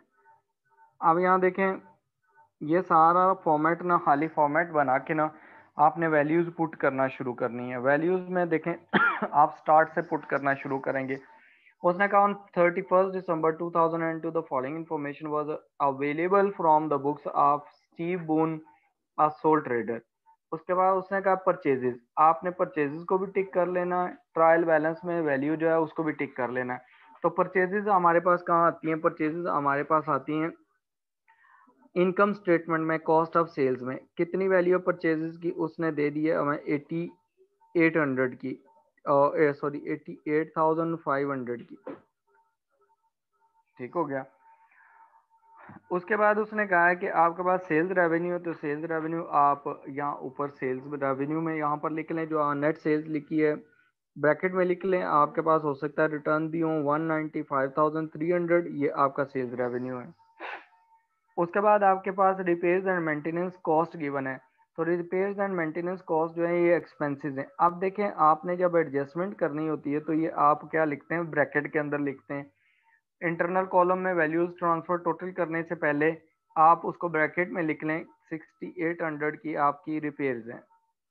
ठीक है, इंटरनल कॉलम में नहीं लिखना, ना एक्सटर्नल कॉलम में भी लिखना है। एडजस्टमेंट करेंगे फिर करेंगे। फिर हमारे पास वेजेस एंड सैलरीज आ गई हैं। वेजेस एंड सैलरीज हैं हमारे पास 34,200 की। आप इनको भी, ये भी एक्सपेंसेस हैं, आप इनको भी इधर लिखें 34,200। उसके बाद रेंट एंड इंश्योरेंस है 12,500। रेंट एंड इंश्योरेंस, ठीक है। कितनी वैल्यू है रेंट एंड इंश्योरेंस की, 12,500, ये भी आप ब्रैकेट में लिख लें। उसके बाद नेक्स्ट है, उसने कहा इलेक्ट्रिसिटी एंड टेलीफोन एक्सपेंसेस हैं। ठीक है, इलेक्ट्रिसिटी एंड टेलीफोन एक्सपेंसेस, ये आपकी यूटिलिटी एक्सपेंसेस हैं। ये कितनी अमाउंट के हैं, वो 9800 के, ये भी आप यहाँ ब्रैकेट में लिख लें। उसके बाद जनरल एक्सपेंसेस गिवन है 7200 के, जनरल एक्सपेंसेस 7200 के, उसको भी आप लिख लें, ठीक है। उसके बाद हमारे पास है इन्वेंट्री 1 जनवरी 2002 को, ये आपकी ओपनिंग इन्वेंट्री है। ये क्या आपके पास opening inventory, opening inventory income statement में कॉस्ट ऑफ सेल्स में आती है। कितनी अमाउंट है, 9600, 9600 will be the opening inventory and this will be treated in cost of sales in income statement. Then machinery and equipment की value given है, ये आपका नॉन करंट एसेट है 45200 का। मशीनरी आप यहाँ पर लिख लेंगे नॉन करंट एसेट में, और इसको भी आपने अब ब्रैकेट में ही लिखना है। कितनी वैल्यू है, 45200, आपने इसको ब्रैकेट में लिख देना है। उसके बाद उसने नेक्स्ट हमें बताया कि आपके पास में फिक्सचर्स एंड फिटिंग्स हैं, ये भी हमारे नॉन करंट एसेट हैं, ये भी आप यहाँ पर लिख लें। कितने, 40600 के फिक्सचर्स, 40600 के, ठीक हो गया। उसके बाद देखें ट्रेड रिसीवेबल्स, ये हमारे पास करंट एसेट्स हैं। करंट एसेट्स में हम इन्हें लिखेंगे, वैल्यू है 22,100 की। तो हम यहाँ पर ट्रेड रिसीवेबल्स, ये भी आपने सारे डाटा आप ब्रैकेट में लिखना है, ट्रेड रिसीवेबल्स, उसकी वैल्यू है 22,100, वो लिख दी। उसके बाद नेक्स्ट है, उसने कहा ट्रेड पेएबल्स, ये आपकी करंट लाइबिलिटीज हैं। ट्रेड पेएबल्स की वैल्यू 13,100 दी हुई है, ये आप करंट लाइबिलिटीज में लिख लेंगे। ट्रेड पेएबल्स ये आपकी है 13,100 की, ठीक है। उसके बाद नेक्स्ट उसने कहा कैश एंड बैंक बैलेंस, उसने डेबिट बैलेंस दिया हुआ है, इसका मतलब है ये आपके करंट एसेट हैं, ठीक है। कैश एंड बैंक कितनी वैल्यू है, 4700, ये भी आप ब्रैकेट में लिख लें, हो सकता है कोई एडजस्टमेंट भी हो। उसके बाद कैपिटल ओपनिंग गिवन है 1 जनवरी 2000 को गिवन है 97,500, तो ये आपका ओपनिंग कैपिटल है। ओपनिंग कैपिटल यहाँ पर आप स्टेटमेंट ऑफ फाइनेंशियल पोजीशन में इंटरनल कॉलम में लिखेंगे 97,500 ठीक है।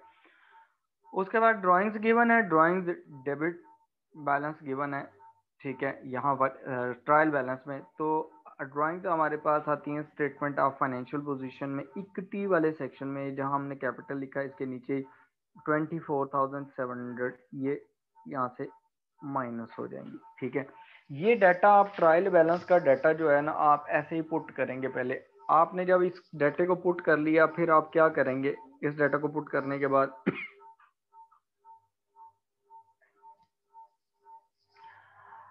अब आपने ये करना है कि आपने ना बाकी डाटा एडजस्टमेंट्स पे आ जाना है। जो एडजस्टमेंट्स है ना, उसमें देखें कि एडजस्टमेंट में पहली एडजस्टमेंट वो है जो आप नॉर्मली पहले भी करते थे जब हमने इनकम स्टेटमेंट और स्टेटमेंट ऑफ फाइनेंशियल पोजीशन बनाई थी। अच्छा, आपने एक बात याद रखनी है कि आपने डाटा ऐसे ही 1 बाय 1 टिक करके पुट कर देना पहले स्टेटमेंट ऑफ फाइनेंशियल पोजीशन में और इनकम स्टेटमेंट में, ठीक है। जब आपका डाटा ये पुट हो जाएगा, एडजस्टमेंट फिर आपने एंड पे डालनी है। एडजस्टमेंट में पहली एडजस्टमेंट देखें, उसने कहा है कि ओपनिंग इन्वेंट्री जो है वो आपकी है, ओपनिंग इन्वेंट्री एट 31 दिसंबर 2000, ये आपके पास क्लोजिंग इन्वेंट्री दी हुई है। ओपनिंग तो ऊपर ट्रायल बैलेंस में गिवन है, वो है 10,800 की। ये सारी एडजस्टमेंट अब मैं रेड में करने लगा हूँ। इसकी पहली ट्रीटमेंट ये होती है कि ये कॉस्ट ऑफ सेल्स में से माइनस हो जाता है, 10,800 यहाँ से माइनस हो जाएगा। और दूसरी ट्रीटमेंट ये है कि ये करंट एसेट में एज अ करंट लाइबिलिटी, उसमें स्टेटमेंट ऑफ फाइनेंशियल पोजीशन में as a current asset treat होगा, ठीक है। क्लोजिंग स्टॉक जो आपके पास बच गया, बिकॉज दिस इज एसेट, कितनी अमाउंट है, 10,800, 10,800, ठीक है। उसके बाद नेक्स्ट देखें सेकेंड एडजस्टमेंट, इसकी दो एडजस्टमेंट दो जगह पे हुई है। एक पहली क्लोजिंग स्टॉक आपने डिडक्ट किया कॉस्ट ऑफ सेल्स में से, और दूसरा आपने उसको ट्रायल बैलेंस में sorry, statement of financial position में एज अ करंट एसेट लिख लिया। उसके बाद दूसरा देखें, उसने कहा वेजेस ड्यू हैं एंड अनपेड 1800, ठीक है। इसका मतलब वेजेस ड्यू का मतलब है ये अक्रूड एक्सपेंस हैं। ये क्या है? अक्रूड एक्सपेंस है। तो जो भी आपके अक्रूड एक्सपेंस होंगे उनकी ट्रीटमेंट क्या होगी? अक्रूड एक्सपेंसेस हमने अक्रूवल्स एंड प्री पेमेंट्स में पढ़ा हुआ है कि अक्रूड जो वेजेस होती हैं, इसका मतलब है इस साल का एक्सपेंस था, आपने पे नहीं किया। तो नंबर वन, जो आपकी वेजेस गिवन है उसमें ये ऐड हो जाएंगे 1800 यहाँ पर स्टेटमेंट, इनकम स्टेटमेंट में, ठीक है। और दूसरे नंबर पर ये आपकी लाइबिलिटी भी है बिकॉज यू डिड नॉट पे। ये क्या? Wages accrued. अक्रूड का मतलब आपने अभी तक वेजेस पे नहीं की। उसका बैलेंस कितना है हमारे पास? 1800 का। ये आपके सॉरी, ये करंट लाइबिलिटी में आएगी।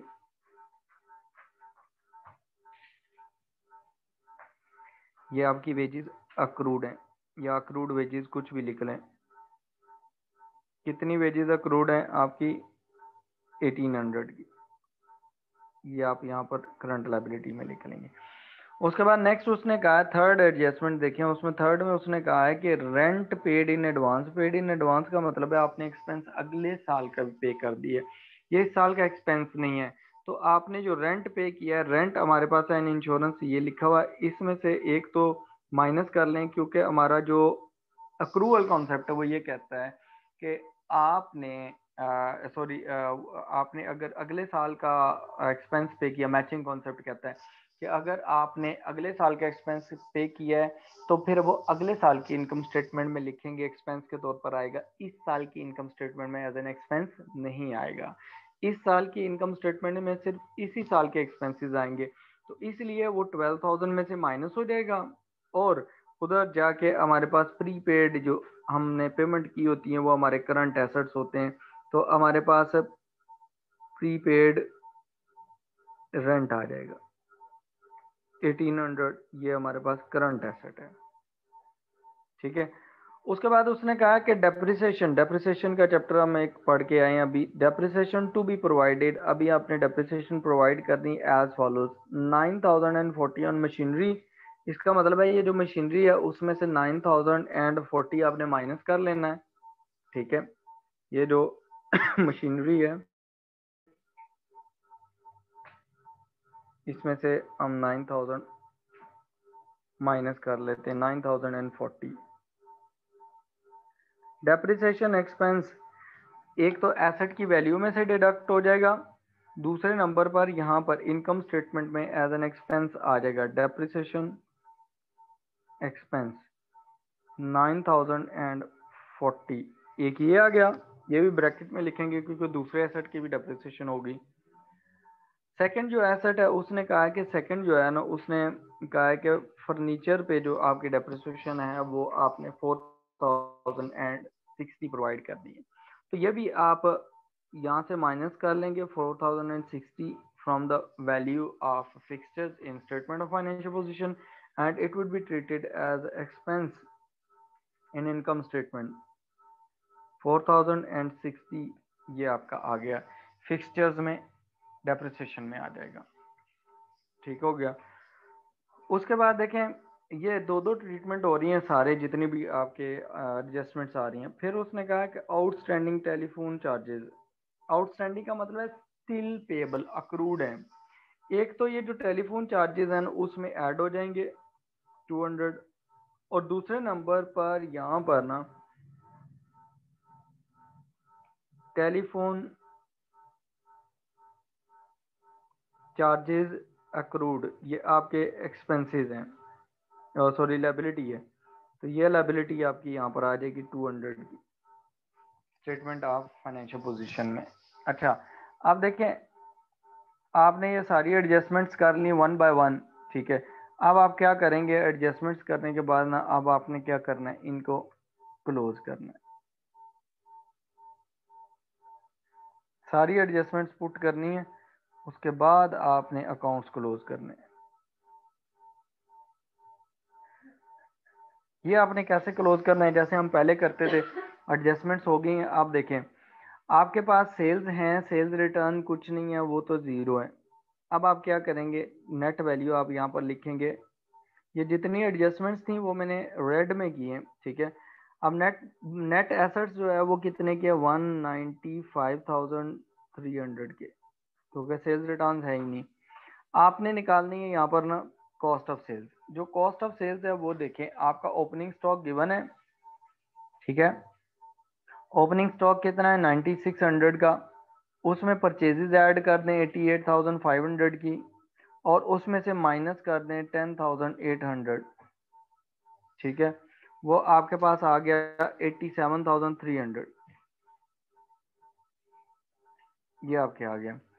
अब आपने क्या करना है, इसमें से माइनस करना है 195,300 में से आपने माइनस कर देना है ये कॉस्ट ऑफ सेल्स, तो आपके पास ग्रॉस प्रॉफिट आ जाएगा। ग्रॉस प्रॉफिट आपका आ रहा है 108,000 का। अदर इनकम है ही कोई नहीं। एक्सपेंसेस को क्लोज कर लें। एक्सपेंसेस आपके रिपेयर्स के खाली 6800 के एक्सपेंसेस हैं, वो यहाँ पर आ जाएंगे इंटरनल कॉलम में ठीक है। उसके बाद आपके सेकेंड एक्सपेंसेस हैं वेजेस के 34,200 प्लस आपके 1800 इसमें जो अक्रूड है वो भी आ जाएंगे, 36,000 टोटल आ गया। रेंट एंड इंश्योरेंस जो है वो आपका आ गया 12,000 का। उसके बाद आपके पास इलेक्ट्रिसिटी एंड टेलीफोन एक्सपेंसेस हो गए 10,000 के। उसके बाद आप नेक्स्ट देखें, आपके पास जनरल एक्सपेंसेस 7200 के। उसके बाद डेप्रिसिएशन है, दोनों एसेट की गिवन है 9040 प्लस आपको गिवन है 4060, ठीक है। तो ये आपके आगे 13,100, ठीक है। अब इसमें आपने ऐड करना है, ये सारे ऐड कर लें एक्सपेंसेस, ठीक है। 13,100 प्लस 7,200 प्लस 10,000 प्लस आपके पास 12,000 प्लस आपके पास आ गया 36,000 प्लस आपके पास आ गया 6,800, ठीक है। ये आपके पास टोटल एक्सपेंस आ गया 85,100 आपने ग्रॉस प्रॉफिट में अदर इनकम ऐड करनी है और इसको माइनस कर लेना है 85,100 को। आपके 108,000 आपके ऊपर, हाँ जी, $108,000 है, उसमें से आप माइनस कर लें। आपके पास एक्सपेंसेस हैं, अदर इनकम है ही ज़ीरो, तो आपके पास जो प्रॉफिट आ रहा है वो आ रहा है 22,900 का। This is your net profit, ठीक है। अब आपने क्या करना है, यही नेट प्रॉफिट जो है वो ट्रांसफर कर देना है यहाँ पर स्टेटमेंट ऑफ फाइनेंशियल पोजीशन में। कितने वैल्यू है, 22,900, ठीक है।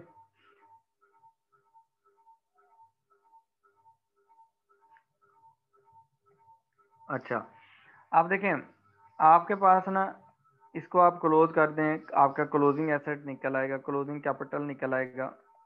पहले आपके पास जो ओपनिंग कैपिटल था वो 97,500 का था।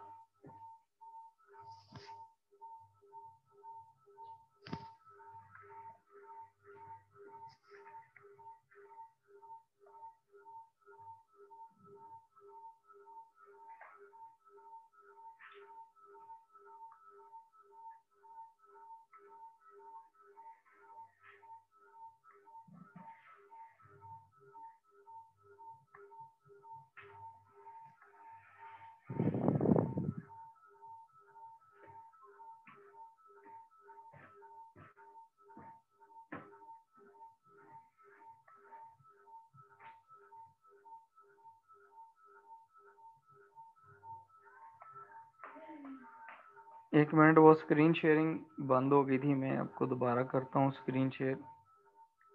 अच्छा, आप देखें स्क्रीन शेयर हो रही है, आपको नज़र आ रहा है।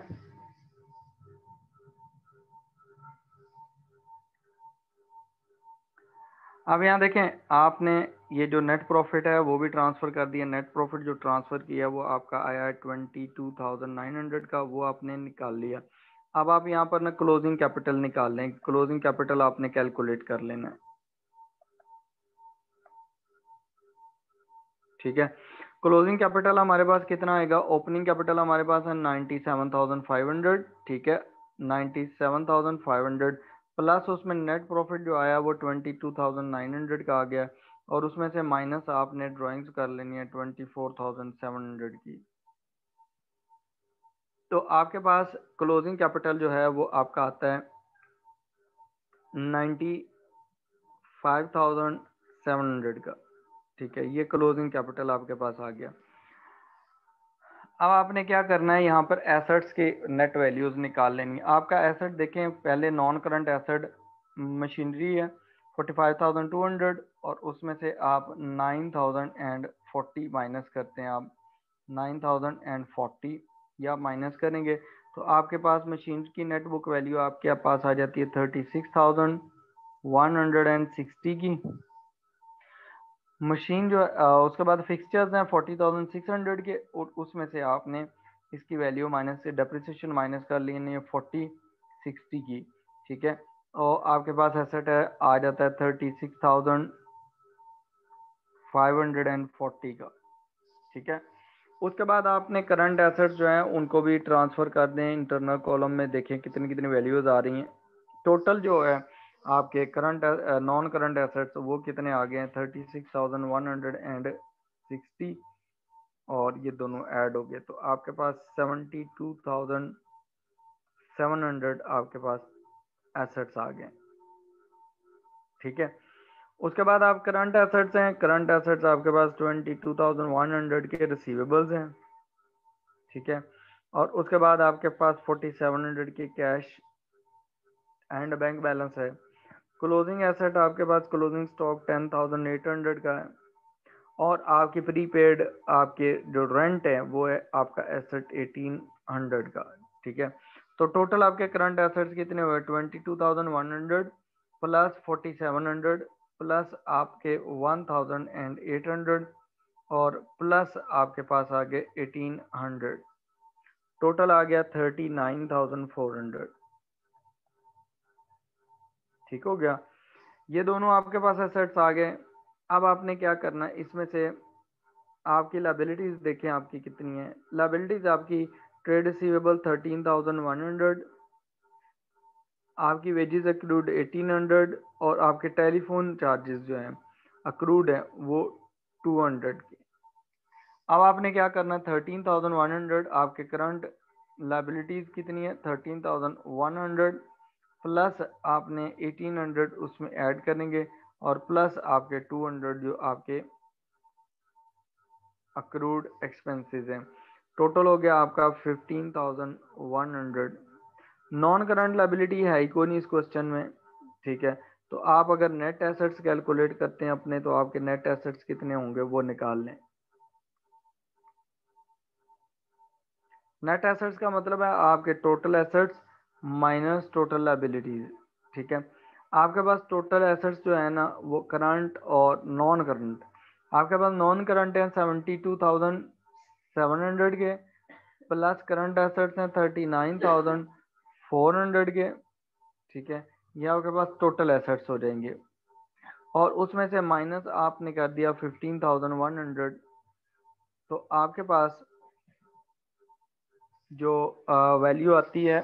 अच्छा, इसमें डिफरेंस डिफरेंस आ गया कोई वैल्यू मेरे से, मेरे ख्याल में अरेज हो गई है, तो वो आपने देख लेनी है कि वैल्यू कौन सी मेरे से अरेज हुई है, ठीक है। वो ज़रा आपने चेक कर लेना है,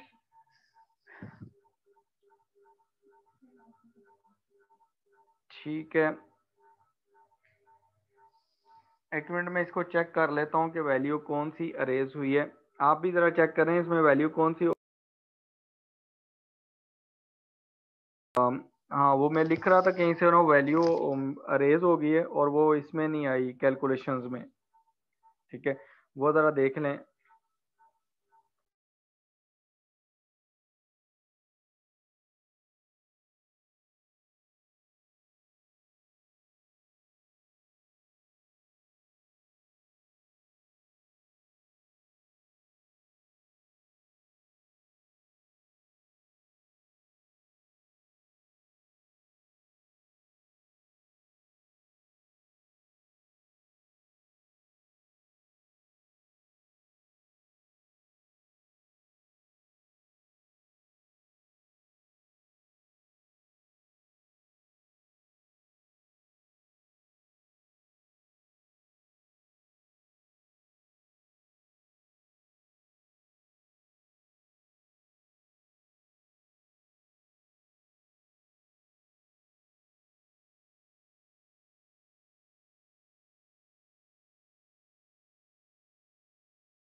जी देखें, आपने कोई कुछ आपको मिला कि इसमें कौन सी वैल्यू हमने रेज हमारी हो गई है, वो देख लें। आपने ये क्वेश्चन दोबारा करना है और आपने क्वेश्चन इसके बाद जो है ना 14.4 भी क्वेश्चन करना है, और इससे आगे जो क्वेश्चन है ना वो नेक्स्ट क्वेश्चन भी आप करेंगे, ठीक है, ताकि आपका ये क्लियर हो जाए। ये आपने लाजमी प्रैक्टिस करनी है, क्योंकि इस तरह का लॉन्ग क्वेश्चन आएगा तो वो इसमें से एक क्वेश्चन आएगा, और एक क्वेश्चन आपका आता है वो जो नॉन करंट एसेट्स वाला जो हमने पढ़ा है अभी, डेप्रिसिएशन वाला, उसमें से आता है, ठीक है।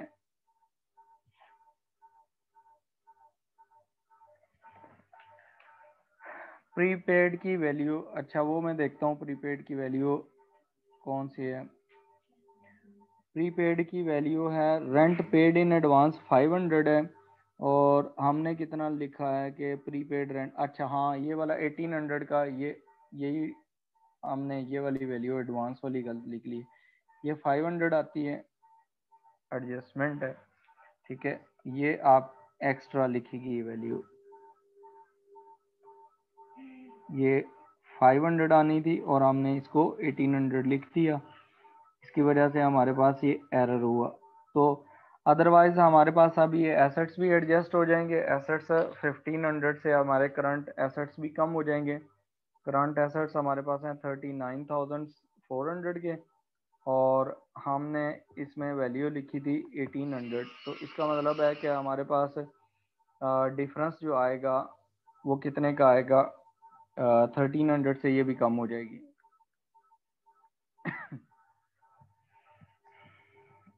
38,100, अब ये इक्वल हो जानी चाहिए, ठीक है। ये आपके नेट एसेट्स 95,700 का डिफरेंस इतना ही आ रहा था हमारे पास, मेरे ख्याल में चेक करें, इतना ही ये क्लियर है यहाँ तक। 72,700 प्लस आपके पास 38,100, और माइनस आपने 15,100 माइनस किया, तो 95,700 आपकी वैल्यू आती है। आपके जो नेट एसेट्स हैं वो इक्वल हैं क्लोजिंग कैपिटल के बैलेंस के, ये इक्वल आने चाहिए, ठीक है। आप देखें इसके बाद जो क्वेश्चन नंबर 14.4 है, वो क्वेश्चन जो है वो सिमिलर इसी तरह के क्वेश्चन है, उसमें सेम है, उसमें कोई नई चीज़ नहीं है। आपके लिए होमवर्क जो है, एक तो ये वाला होमवर्क है आपका 15.4 वाला, ये भी आपका होमवर्क है, और 14 पॉइंट आपके पास जो है वो 5, ये भी आपका होमवर्क है। ये अब आपने करना है, क्योंकि बाकी चीज़ें सेम है, सिमिलर हैं, कोई इसमें चेंज नहीं है। जब आप प्रैक्टिस करेंगे तो फिर आपको उसको समझने में आसानी होगी, ठीक है।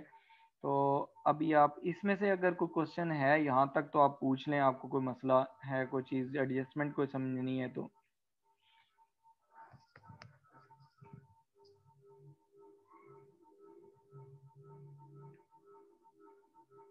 थैंक यू अनाबिया, आपने ये आइडेंटिफाई कर लिया। अली रज़ा, हाँ आपने भी अब्बास रज़ा, सॉरी, आपने भी आइडेंटिफाई किया एरर, थैंक यू। और बाकी इसमें कोई चीज़ पूछने वाली है तो अभी पूछ लें एडजस्टमेंट से रिगार्डिंग।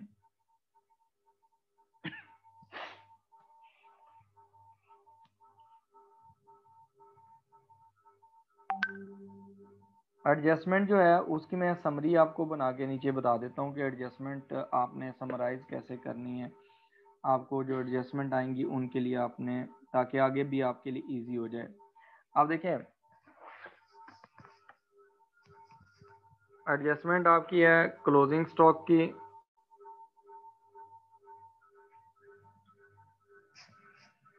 जो एडजस्टमेंट्स आती हैं इसकी एक समरी अभी तक मैं आपको बता देता हूँ कि आपने एडजस्टमेंट कैसे करनी है। एडजस्टमेंट है आपने इनकम स्टेटमेंट में इनको कैसे ट्रीट करना है, स्टेटमेंट ऑफ फाइनेंशियल पोजीशन में आपने कैसे ट्रीट करना है, दो जगह पे आपने इनको ट्रीट करना है, ठीक है। नंबर 1 आपके पास एडजस्टमेंट जो है ना वो है आपके पास इनकम स्टेटमेंट में क्लोजिंग स्टॉक की, जो पहली एडजस्टमेंट होती है वो आपकी क्लोजिंग स्टॉक होता है। Closing inventory. जो क्लोजिंग इन्वेंट्री होती है ना, इसको क्या करते हैं, इसको हम डिडक्ट करते हैं, deduct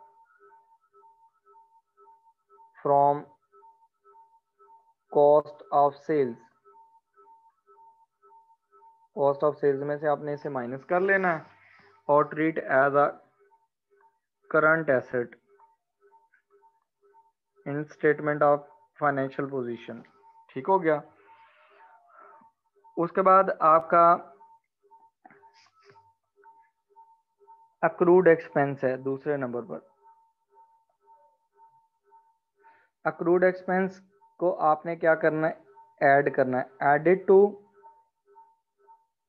relevant expense in income statement. ठीक है, इसको रेलिवेंट एक्सपेंस में इनकम स्टेटमेंट में ऐड कर देना आपने, और स्टेटमेंट ऑफ फाइनेंशियल पोजीशन में आपने उसे as a current liability treat कर लेना है। ठीक है। थर्ड है आपका प्रीपेड एक्सपेंस। प्रीपेड एक्सपेंस आपने एडवांस में पे किया होता है, वो नेक्स्ट ईयर का एक्सपेंस होता है, इसलिए वो क्या होता है, डिडक्टेड फ्रॉम रेलिवेंट इनकम और relevant expense, sorry relevant expense में से आपने उसे क्या करना है, डिडक्ट कर लेना है आपकी इनकम स्टेटमेंट में, और स्टेटमेंट ऑफ फाइनेंशियल पोजीशन में एज अ करंट एसेट आएगा, उसको आप as a current asset treat करेंगे। उसके बाद आपके पास अगले क्वेश्चंस में ना अक्रूड इनकम भी आएगी। अक्रूड इनकम आपके पास, अक्रूड इनकम जो होगी वो एडेड हो जाएगी, added to relevant income, added to relevant income in income statement. ठीक है, तो अक्रूड का मतलब है वो आपका एसेट है, तो स्टेटमेंट ऑफ फाइनेंशियल पोजीशन में वो आपके पास एज एन एसेट आएगी, करंट एसेट के तौर पर आएगी। ठीक है, और प्रीपेड इनकम, प्रीपेड इनकम जो है ये डिडक्ट हो जाती है, डिडक्टेड फ्रॉम रेलिवेंट इनकम। आपकी जो रेलिवेंट इनकम होगी इनकम स्टेटमेंट में, उसमें से आपने माइनस कर लेनी है। ठीक है, और आपके पास ये as a current liability show होगी, क्योंकि आपने एडवांस पैसे ले लिए हैं, किसी से काम अभी किया नहीं है।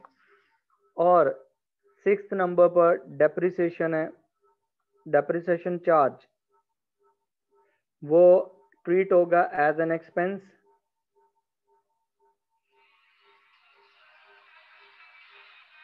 Expense in income statement. ठीक है, और स्टेटमेंट ऑफ फाइनेंशियल पोजीशन में वो आपके पास डिडक्ट हो जाएगा, deducted from cost of non current asset in income in statement of financial position. यहाँ तक क्लियर है? अच्छा, ये सारी एडजस्टमेंट्स हैं, ये एडजस्टमेंट्स आपने याद रखनी है, हर क्वेश्चन में तकरीबन ये आती हैं। ठीक है, अभी कुछ एडजस्टमेंट्स और आएंगी जो मैं आपको कल वाली क्लास में फिर समराइज करके बता दूंगा, तो ये एडजस्टमेंट्स आपने याद कर लेनी है और इसी के तरीके से आपने उसमें ट्रीटमेंट करनी है इनकम स्टेटमेंट में और स्टेटमेंट ऑफ फाइनेंशियल पोजीशन में। ठीक है, तो इंशाल्लाह कल की क्लास में मुलाकात होती है। अभी आपने जो होमवर्क दिया वो आपने कर लेना है और आपने इसको भी देख लेना है, लेक्चर को भी दोबारा। ठीक है, तो अभी मैं ये शेयर कर देता हूँ गूगल क्लासरूम में, जो लोग नए ग्रुप में हैं उनको नए ग्रुप में ऐड कर देता हूँ, जो पुराने हैं उनको पुरानों में ही ऐड शेयर कर देता हूँ। ठीक है, ओके, इंशाल्लाह कल मुलाकात होती है, तब तक के लिए अल्लाह हाफिज़।